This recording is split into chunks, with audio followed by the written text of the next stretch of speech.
ভাইয়ের প্রশ্ন ছিল, হুজুর, স্ত্রী এবং মা, স্ত্রী এবং শাশুড়ি সারা দিন ঝগড়া করে। মানে বউয়ের মানে স্বামীর বউ এবং স্বামীর মা সারাদিন ঝগড়া লাগে, বারবার ঝগড়া লাগতেছে। এই মুহূর্তে আমি কি করতে পারি? এটা একটা প্রশ্ন ভাই। শাশুড়ি এবং বউ যদি ঝগড়া করে, তো কিভাবে তাদেরকে সলভ করা যায়, এই বিষয় নিয়ে আজকে আমরা কথা বলি। কিভাবে সলভ করবেন? ধরেন আপনার স্ত্রীর দোষ নাই, সামান্য পরিমাণ দোষ আপনার স্ত্রীর নাই, সব দোষ আপনার মায়ের। তাই বলে কি আপনি দৌড়ে গিয়ে মাকে ঝাড়ি দিয়ে বসবেন? মা, তুমি এটা কি করলা? দেখি তোমার সাজে, তুমি শুধু সারাদিন বউর সাথে ঝগড়া করো, অমুক তমুক, মানে আপনার ভাষা আপনি বলে ফেলছেন। দেখেন, আল্লাহ তাআলা বলে যে উফিউ, উফ শব্দটা কোরআনে বলছে, উফ শব্দটা যেন মায়ের মুখ থেকে তোমরা না পাও। আপনি এই মুহূর্তে কি করতে পারেন? আপনি জানেন আপনার মা প্রত্যেক দিন আপনার স্ত্রীর সাথে ঝগড়া করতেছে, কোনো কারণ ছাড়া ঝগড়া করতেছে। তাহলে আপনি দুইটা পথ বেছে নিতে পারেন।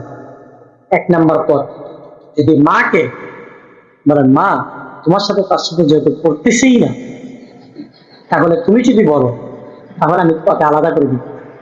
কিন্তু হ্যাঁ, আলাদা করে দিলেও খাবার দাবার কিন্তু আমি তোমার সাথেই খাবো। তাহলে কি হবে? দেখা যায় আপনি রান্নাটা দুই ঘরে থেকে করাইলেন, একদিন মায়ের ঘরে খেলেন, একদিন স্ত্রী ঘরে খেলেন, আপনি দুই ঠিক সমঝোতা রাখতে পারতেছেন।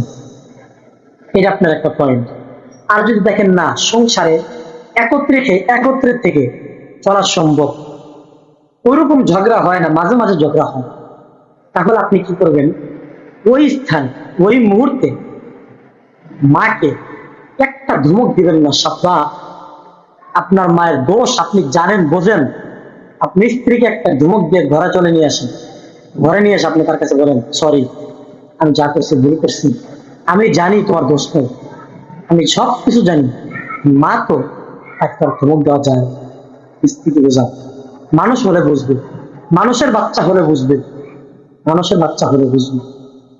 তাহলে আপনি কি হলো, ওই দিক থেকে আপনি মায়ের শান্তিটাও পেলেন, এই দিক থেকে স্ত্রীর ভালোবাসাটাও পেলেন, মায়ের ভালোবাসাও পেলেন, স্ত্রীর ভালোবাসাও পেলেন। আর ওই মুহূর্তে যদি আপনি মাকে ধমক দেন, মা কষ্ট নিয়ে, একটা কষ্টই মনের ভিতরে নিবে, এই যে ছেলেকে বিবাহ করাইছি, ছেলে আজ বউর কথা শুনে। মুরব্বীদের কথাই বা এটা, মুরব্বীদের কথাই এটা। আপনি সারা জীবন মায়ের কথা শুনছেন, একদিন শোনেন নাই, আজকে বউ পাইছে, সব হয়ে গেছে, আজকে বউ পাইছে, মাকে বলে গেছে। অতএব ভাই, আপনারা বোঝার চেষ্টা করেন, এই বিষয়গুলো আপনাদের বোঝা দরকার। আপনারা প্রয়োজন স্ত্রীকে তো একটা গালমন্দ করে স্ত্রীকে পরে ঘরে নিয়ে এসে বোঝান, কিন্তু মাকে গালমন্দ করে পরে ঘরে নিয়ে বোঝানো সম্ভব না। অতএব এই কথাই চিন্তা করে কাজ করতে হবে, বন্ধু, ভাবিয়া করিও কাজ, করিয়া ভাবিও। আল্লাহ তাআলা আমাদের সকলকে বোঝার তৌফিক দান করুন। আসসালামু আলাইকুম ওয়া রাহমাতুল্লাহ।